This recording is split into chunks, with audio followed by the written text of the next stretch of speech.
In this video I want to make some changes to this strange image of a lady with a spider in her mouth. And when I look at this, there's two things that really stand out. One, that the image has a definite blue color cast, which is mainly in her hair but does go right across the image. And the other thing is that parts of the image is too bright, in my opinion. And when anything is really bright, like her blouse, we tend to focus on that area, and that's not really what we need to be looking at. Really, it's all about her face. So I want to darken that area down. So first off, I'm going to make some copies. Command J, and we'll deal with the blue color cast first. So I'm just going up to color balance, and because most of the blue is showing up in her hair, I'm going to select shadows.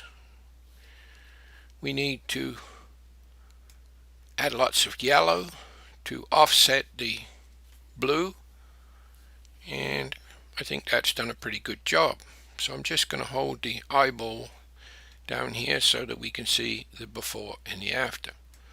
That's the before, and this is the after. We could do a little more work on that, but if there's any final color changes to be made, we can do that at the end.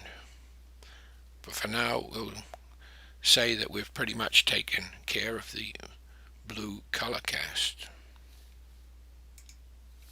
So what I'm going to do is I'm going to just merge that down, which is Command E.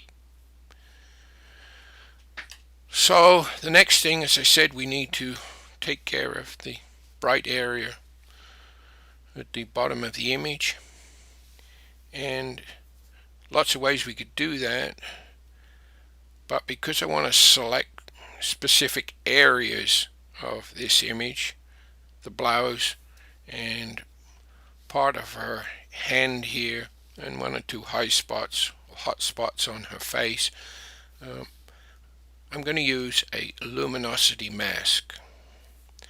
So to do that, I'm going up to channels, and I'm going to hold down the command key and click on the RGB channel, which makes a selection.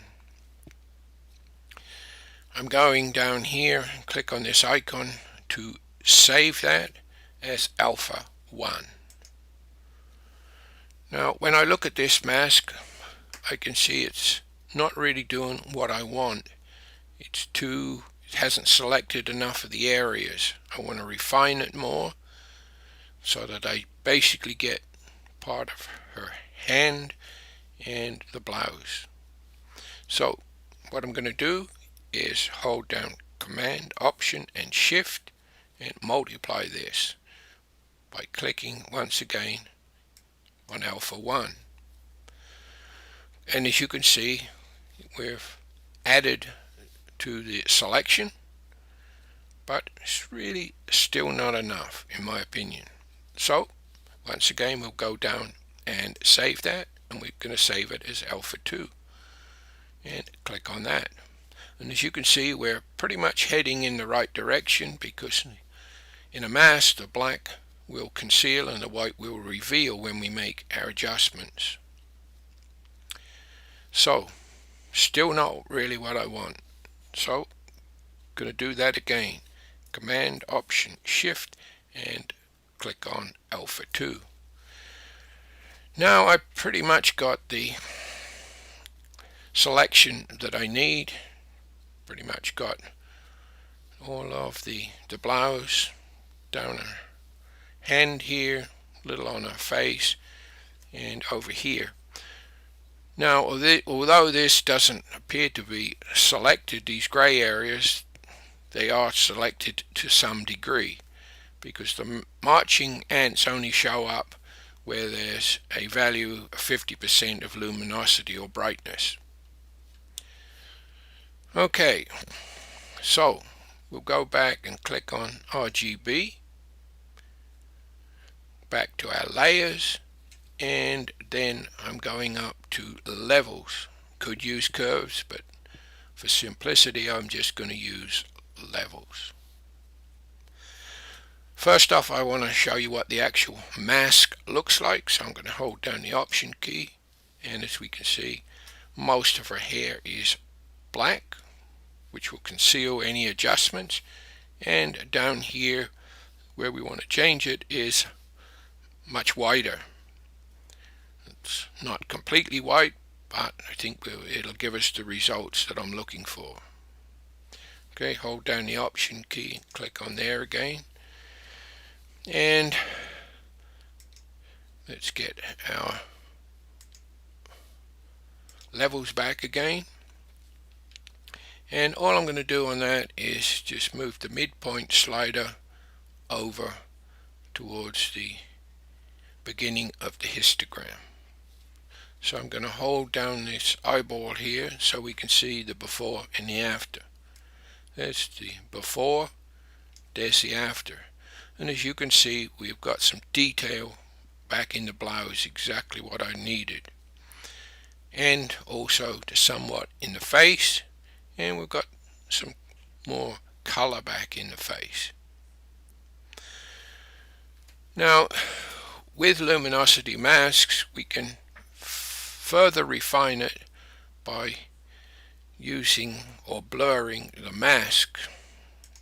So what I'm going to do is I'm going to bring up Gaussian blur, and first of all I need to select the mask, so click on Gaussian blur, and I want to show you, because it might not show up too well in the video, basically with no effect from the blur, I'm going to crank it way over so that you can see how this affects the luminosity mask. See, now we've got something really different.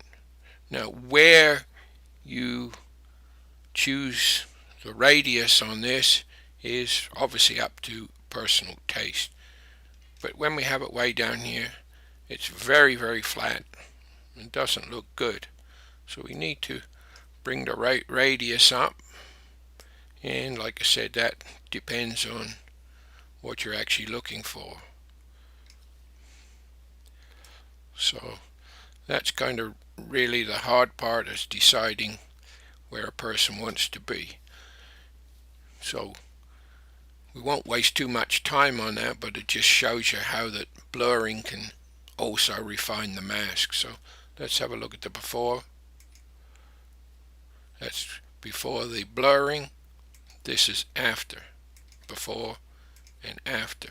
So definitely gives us some contrast, and with the contrast it brings out the features of a face, the cheekbones and so on. So just for this tutorial, I think I will go with that. Now we could do more to this. We could darken or brighten up the lipstick and make some small changes, but really using the luminosity masks was the purpose of the tutorial, so I think we'll end it there. But we will have a look at the before and the after. So this is the original, and this is the after. The before and the after.